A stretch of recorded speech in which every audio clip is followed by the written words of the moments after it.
Assalamualaikum warahmatullahi wabarakatuh. Perkenalkan, nama saya Diah Eka Intan Pratiwi dari kelas Ekonomi Syariah B nomor NIM 40111951.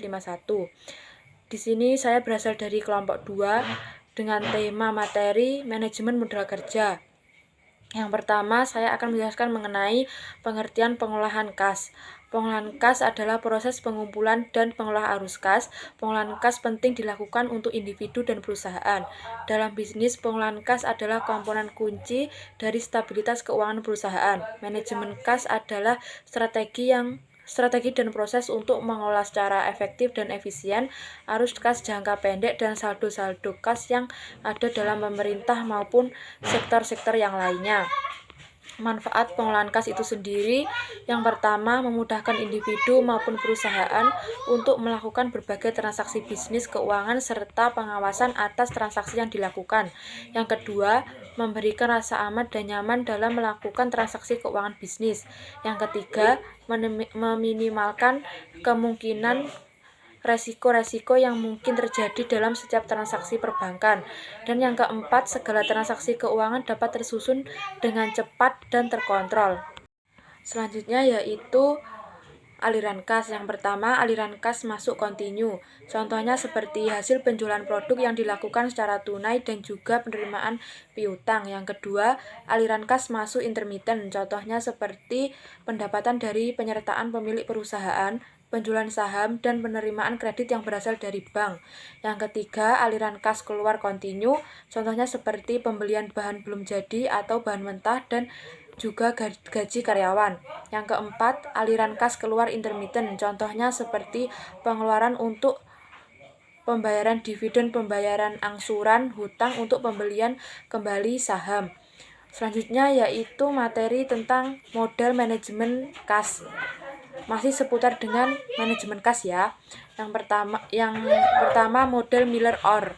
Untuk dapat menggunakan model ini, perusahaan harus melakukan 4 hal, yakni sebagai berikut. Yang pertama, menetapkan batas kendali bagian bawah untuk saldo kas. Batas bagian bawah inilah yang berhubungan dengan margin pengamanan minimum yang telah diharapkan atau yang telah ditetapkan oleh manajemen. Yang kedua, menentukan tingkat bunga. Yang ketiga, mengestimasi deviasi standar dari arus kas harian. Yang keempat, mengestimasi biaya trading, membeli dan menjual sekuritas surat berharga. Berikut merupakan rumus dari model Miller-Orr. Rumusnya yaitu Z sama dengan buka kurung 3BA kuadrat dibagi 4I, tutup kurung. Sedangkan jika kita mencari H, yaitu 3 dikali Z. Keterangannya, Z artinya batas kas optimum, B artinya biaya transaksi, A artinya variasi pengeluaran kas, I artinya tingkat bunga atau hasil investasi, H artinya batas maksimal atau batas atas. Yang kedua yaitu model Baumol.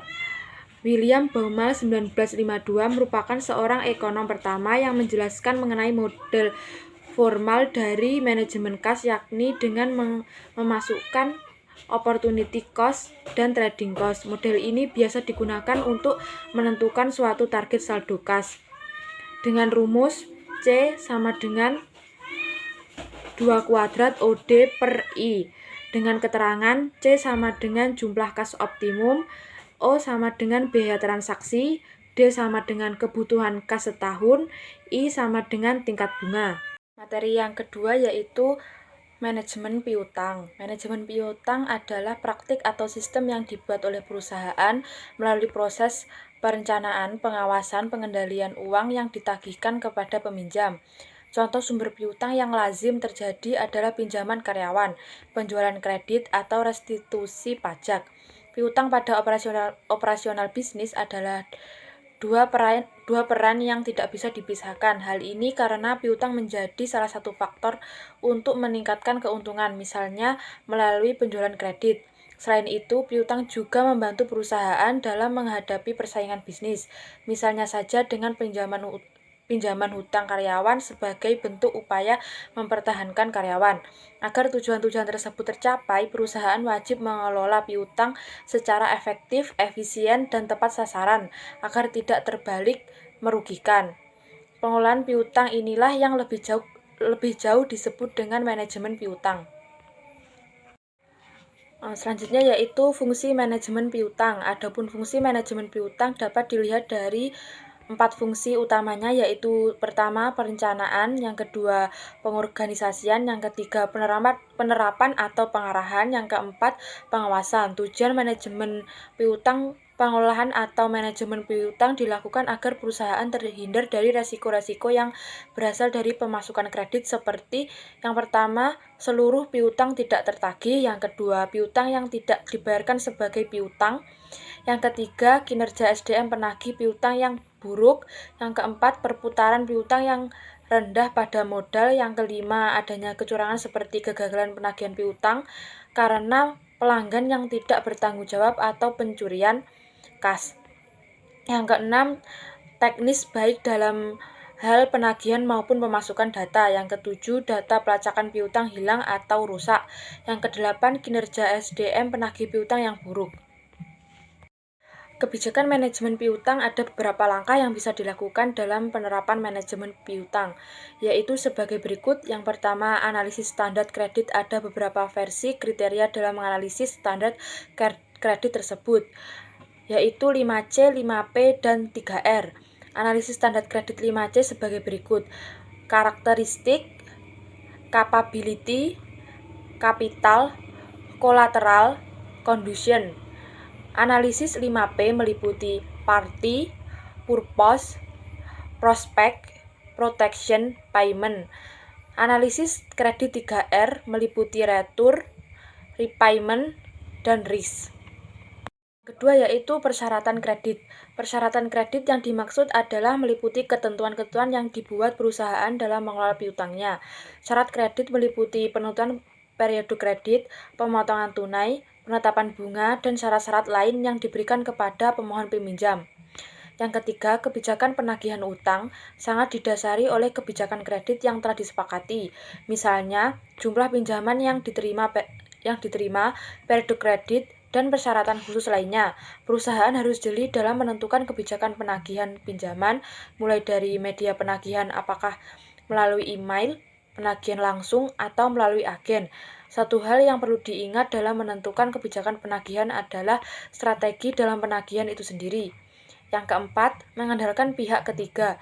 Pihak ketiga yang dimaksud adalah pihak dari luar perusahaan yang membantu mengelola piutang perusahaan, misalnya adalah menggunakan layanan teknologi keuangan atau konsultasi dengan konsultan bisnis. Mengandalkan pihak ketiga adalah investasi jangka panjang yang paling efektif dalam mengelola keuangan, terutama piutang perusahaan.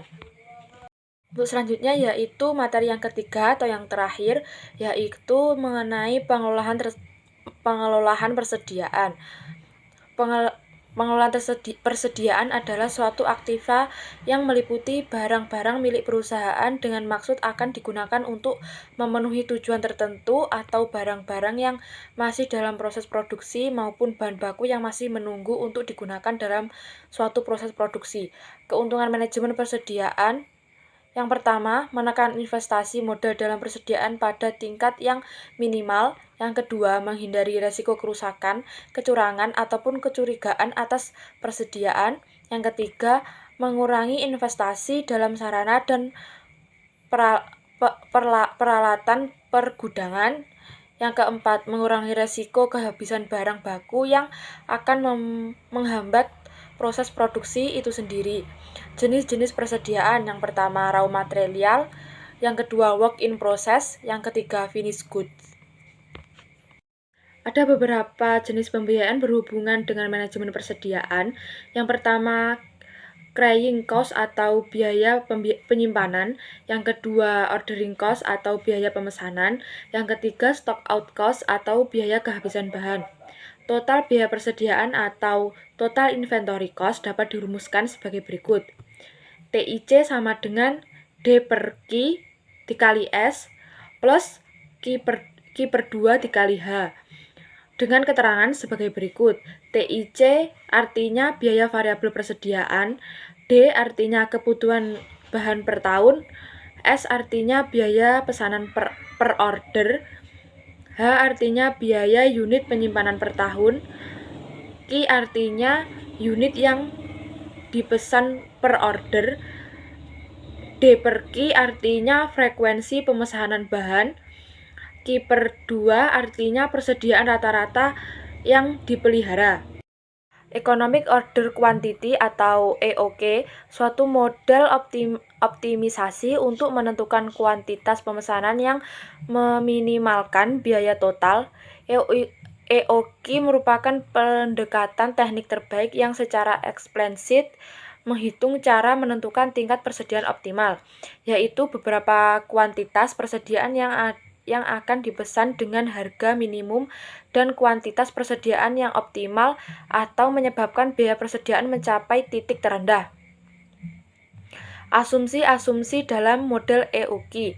Yang pertama yaitu biaya penyimpanan berubah secara proporsional sesuai dengan perubahan level persediaan.